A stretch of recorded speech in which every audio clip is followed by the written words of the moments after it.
Welcome to another episode of the Supply Chain Ambassador podcast. I'm your host, Bruno, helping you navigate the world of supply chain in a fun and engaging way. On today's podcast, I went back to Algonquin College, where I graduated with my supply chain degree, to invite my special guest. I would not be here without the foundation and teachings I learned at college.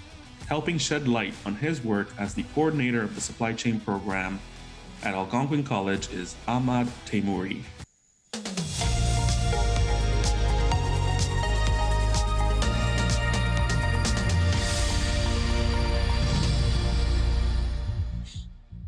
Ahmad is the professor and program coordinator of the Global Supply Chain Management program at Algonquin College School of Business. He also served as a part-time professor at Telfer School of Management in University of Ottawa. He teaches undergraduate and graduate courses in project management, operations management, and project risk management. Ahmad received his PhD in digital transformation and innovation from the University of Ottawa. He also completed his Master of Applied Science degree in project management, Master of Business Administration MBA, and Master of Information Technology. Ahmad has hands-on industry experience with over 15 years of work experience in oil and gas construction projects, car manufacturing, and postal service. He holds PMP, RMP, and Six Sigma Green Belt professional certificates. Ahmad has completed and published successful research projects funded by the National Sciences and Engineering Research Council of Canada. Welcome, Ahmad. Thank you. Thank you for the introduction.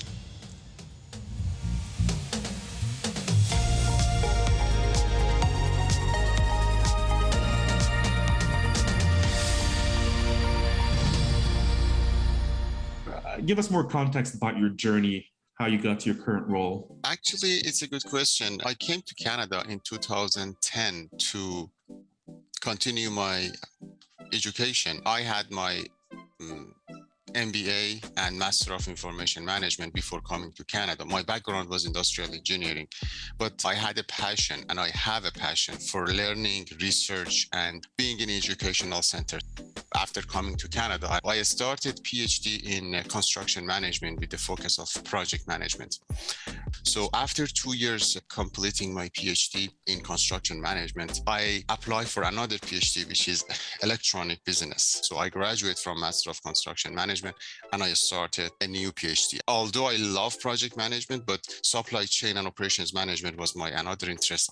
So I continued my PhD and my research was about supply chain management in postal services. But meanwhile, I start also teaching.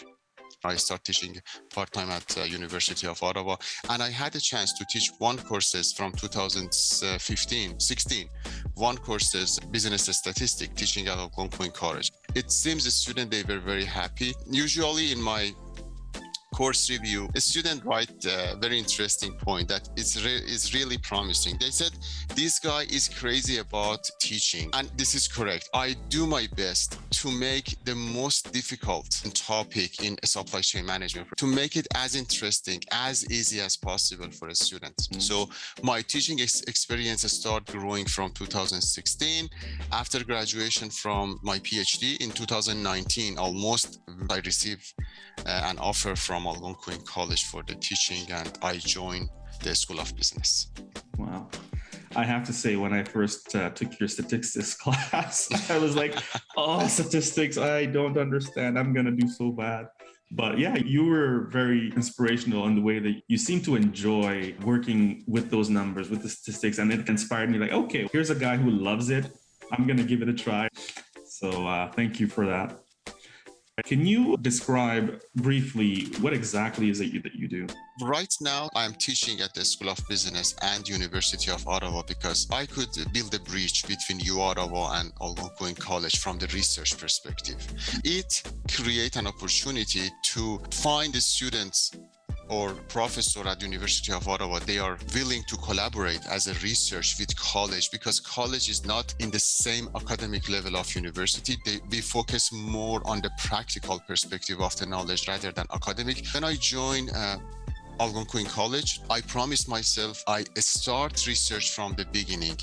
And I remember I received my first research grant from NSERC, and it was about supply chain management capacity planning. So we paid the student, we did the research, and we published successfully, which means that our result was accepted to be presented. And after that, meanwhile, that research was close to the end. I started another application proposal, and this time we approached Canada Post for helping them for supply chain, but green supply chain. Canada Post has a mandate to move majority part of its volume rather than road. They have to put it on rail because of the Canada mandate for the green transportation. So we are helping Canada Post in doing the research, and this research also was successful. We could pay 5 students. 2 of them, they were co-op students, so they learned, they did co-op and they did research. One of them could join Canada Post exactly after this research, and this research also we could publish.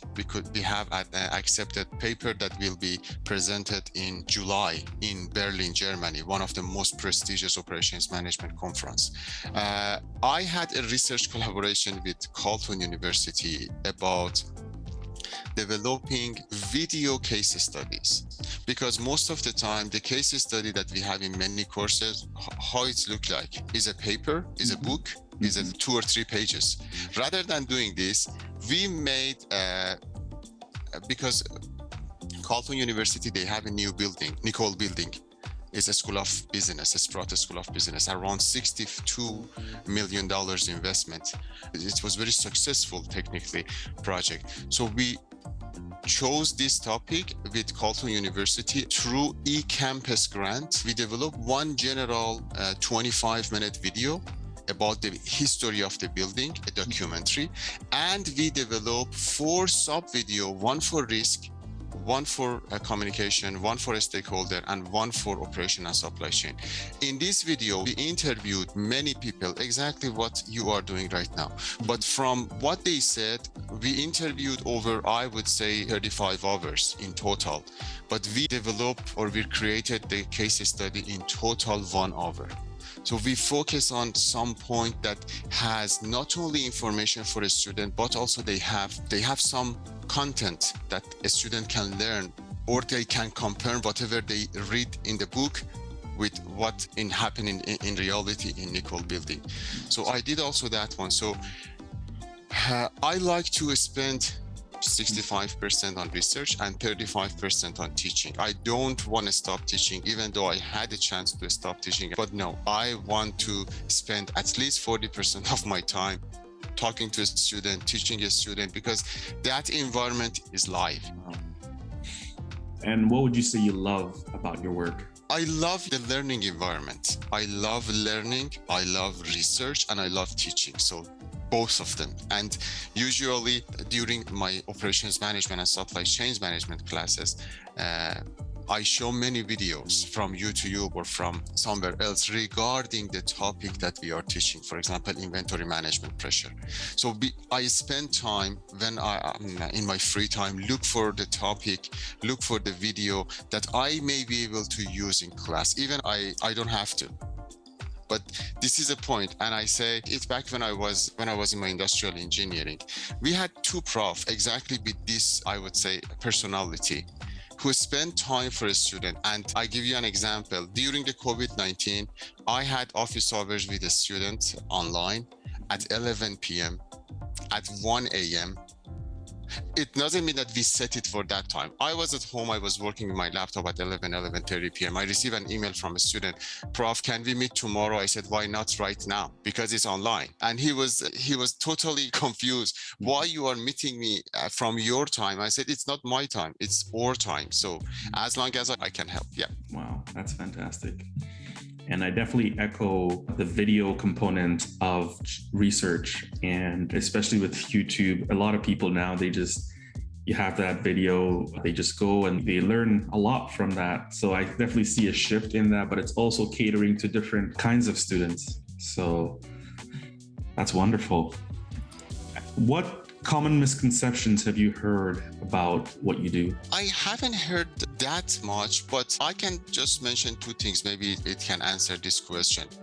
Specifically for research, many people, they think because they are conducting research, they have to be compensated, or they have to be paid, or they have to be somehow released from teaching, because at college or at university, doesn't matter, you have a responsibility of covering some time. That time can be as it's research, can be as it's executive, similar to other jobs. You should work 7 hours and a half a day.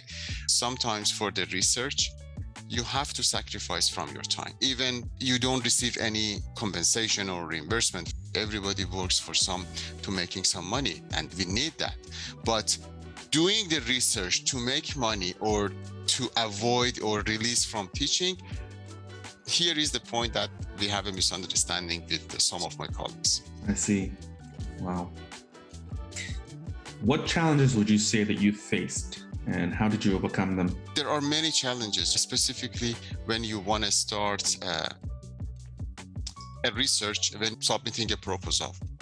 That one is a journey. It usually takes a month, at least, sometimes 3 months. Why? Because you need to find industry partner, you need to define the problem, then you need to listen to them, and then you need to write a proposal. Write a proposal that some people in the company or government, they are going to read your proposal, and based on that, they raise the red flag or green flag and say, okay, we will grant some fund to this. So it's very challenging. It's very challenging from finding the topic, finding the industry, and writing the proposal, and waiting. I would say 6 or 7 unsuccessful proposal that they were rejected, even though I believe they are very interesting. And to be honest, if I add the total time that I spent for these 6 proposal, they were rejected, I would say it's over than 1 year, 1 year and a half. Wow. In total, because meetings, you need to sit hours and hours, talk to the people, but it's rejected. This is exactly, and we learn from the rejection. We learn to this is a competition. This is, I believe, the most important challenge. Other than that, because I love this job, maybe I don't see the challenge. There are some challenges, I don't see that. So can you tell us what new exciting projects that you're currently working on?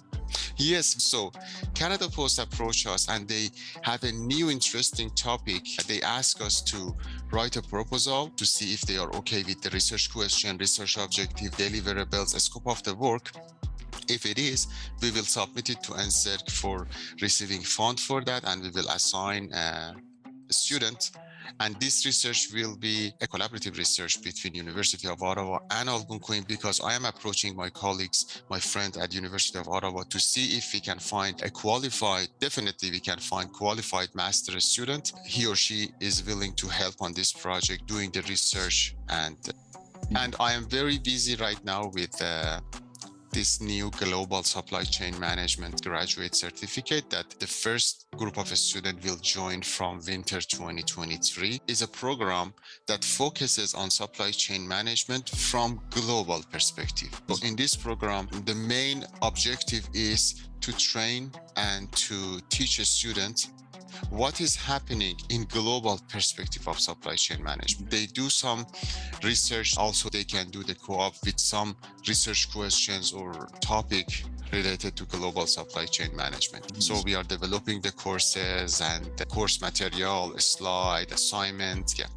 Yeah, this is very interesting. What advice can you give to our listeners? The most important things that it happened in my life, for this reason I can share and suggest. Never give up. Always look for what you like. So someone said, why did you complete a 3 master degree? It's not because I like master degree. No, because I was looking for my passion and I never gave up. I couldn't imagine that one day, 10 years after, I am in an educational center with this academic background, with this successful project. But the only reason is I believe myself. I do understand my weaknesses and I am always positive. So I try to, even in some area that I know I don't have a strength, but I don't give up. I try to find a solution. I find a way, or I build a way. Wow, that's really inspiring. Any call to action to listeners? Maybe some of where we can go find some of your research work or some of the work the students. For sure. Yeah, absolutely. If you just search my name or in my LinkedIn, if the listeners, they are working in a company or they are interested in supply chain management research, or they just want to have a research with Algonquin College, you can find my information on LinkedIn or at Algonquin College. And my email address, you can communicate with me, and we are always open to any new idea, research collaboration, and we would love to have the chance to learn from you guys. Mm-hmm. Yeah, the chance to potentially have students do some research projects for supply chain issues that maybe departments are having or government or industry is having. I think I wish I had that during my college years. That's such a phenomenal way to give students that experience. Okay, I've asked all the list of my questions, and I want to leave off with the quote of the day today by Confucius, which says, "Our greatest glory is not in never falling, but in rising every time we fall." And I think that speaks truth to the advice you gave us about never giving up, always finding your passion and believing in yourself. Thank you. Okay, thank you very much. It's been a pleasure to have you, Ahmad. Pleasure to be here, and thanks for creating this opportunity for sharing the idea. Thank you.